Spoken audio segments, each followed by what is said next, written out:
नमस्कार शेतकरी मित्रांनो, माझं नाव ऋषिकेश। आज आपण काटोल एरियामध्ये एका मोसंबीच्या प्लॉटवर आलेलो आहे आणि या मोसंबीमधल्या शेतकऱ्यांचे सगळ्यांचे जे आम्हाला प्रश्न येत आहे कंटिन्युअसली, ते म्हणजे त्यांचे झाडं पिवळे पडत आहे आणि त्याचे पानं गळून पडत आहे। आणि अशा प्रकारे तुम्ही बघू शकता त्या प्लॉटवर सुद्धा आपल्याला ती समस्या आढळून येत आहे की पूर्ण झाडाचे पानं जे आहे ते पिवळे पडत आहे आणि खाली बघा, तुम्ही जर हलवलं तर अशा प्रकारे पानं सुद्धा त्याची गळून पडत आहे। तुम्ही बघू शकता इथे किती मोठ्या प्रमाणात पानं गळलेली आहे।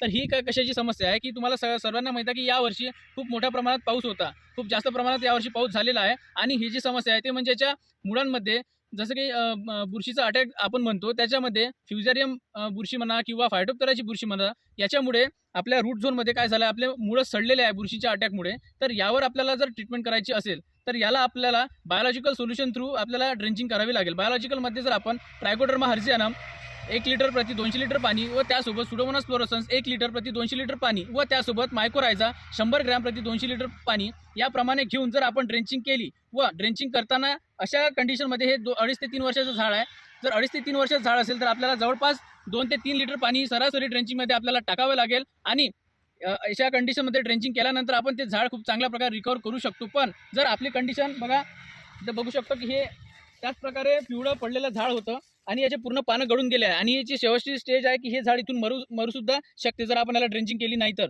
म्हणून अशा झाडावर जर आपल्याला 2 महिन्यातून दुसरी ड्रेंचिंग करणे खूप गरज असते। तर अशा झाडाला जर 2 ड्रेंचिंग केले तर हे झाड सुद्धा आपल्याला रिकवर होऊन रिग्रोथ व्हायला सुरुवात होईल।